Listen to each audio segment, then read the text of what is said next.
Episode 2 of Loki is here and it was beyond phenomenal. It was such a great episode, and in this video, I will be giving you guys my spoiler review for episode 2 of Loki. Again, this is a spoiler review, so if you haven't already watched the newest episode of Loki, make sure to check back in after you finish watching. Basically how this video goes is I'm just gonna list off random plot points and things about the episode that I really loved. Feel free to let me know your spoiler thoughts on Loki episode 2 in the comments down below. But without wasting any more time, let's get into it. First off, I want to talk about the TVA propaganda that Loki was talking about near the beginning of this episode. So basically Loki was like, I'm like looking into all this TVA propaganda. Why do you believe in Mobius? And I love the fact that he said TVA propaganda, because I think the propaganda part is the part that stands out the most to me personally. Because in the last episode, I was really thinking, and I was in my head and I was like, the propaganda aspect of Miss Minutes, or just the TVA in general,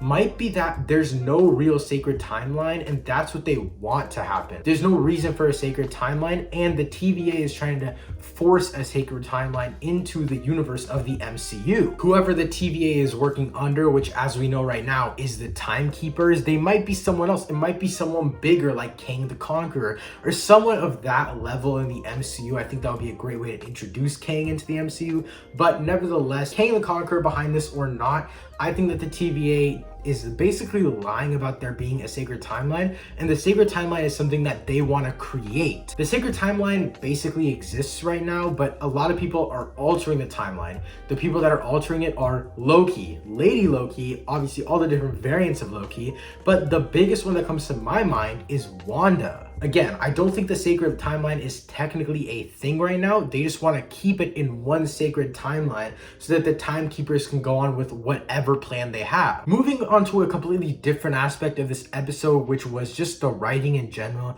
It was so good. They are yet to miss. Well, obviously we've only had 2 episodes, but still yet to miss. The first episode's writing was phenomenal. The scene between Loki and Mobius inside of the place where Loki was watching the tape of his life, that was insanity. And then this episode, when Loki and Mobius were basically working together, it felt like a spy crime thriller show, basically kind of like X-Files or something like that. And on top of that, I was feeling a lot of Men in Black vibes, and that is what I love to see, especially if we're getting another season of this. But moving on, another thing that I thought really complimented this episode was the score and the visuals.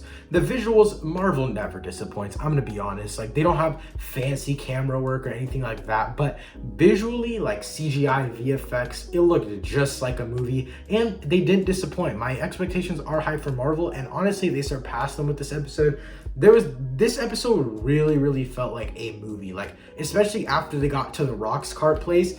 It literally felt like a Marvel movie I was watching. It didn't feel like a TV show at all. And for a moment, I really genuinely forgot that I was watching a TV show because of the such high quality it was at. And another thing that contributed to the high quality, like I said before, was the sound design / the score. It really matched the pacing of this episode. And that's something I really love.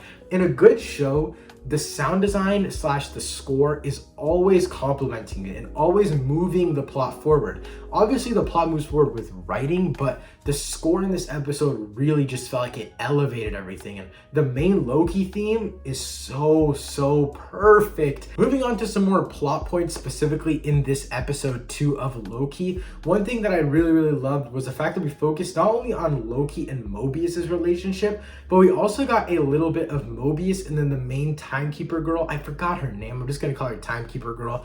Though that relationship between the two of them, and that is such an interesting dynamic, because whenever Mobius asked the Timekeeper girl, he was like, who was the analyst on the side? That really got me thinking, because I'm thinking, man, who is the analyst on the side? Who is this person that they mentioned at least 2 or 3 times within one conversation? And my biggest guess right now, probably my most ambitious guess, this isn't obviously the most realistic one, is Kang the Conqueror. Speaking about this analyst on the side, I really think we're gonna get to see the actor who plays Kang. Not just the actor, but I think we'll get a full maybe minute or 2 of Kang on the screen. I think it's really called for here, and I'm just excited to see where the show goes from here, because there's so much potential. Let's talk about some Lady Loki. She was so fire in this episode. The reveal I'm gonna be honest, in the watch party, I called that it was Lady Loki. Technically, I did say I don't know who it is. Maybe it's Lady Loki, and I said I put most of my money on betting it's Lady Loki, but not all of it. So I did have my doubts, but at the end of the day, I did say Lady Loki, so I think I'm fairly right. But yeah, Lady Loki was dope in this episode, and it's crazy to think that we're only 1/3 of the way done with this show, and we're already introduced to Lady Loki. I hope that next episode we get some sort of backstory on Lady Loki, because I think that would be super cool to see and just learn a little bit more about her as a character. I think that this show is going to go full throttle the entire time. Yes, some of the writing in this episode makes it super slow, but I think that's what makes the action-packed moments feel so good.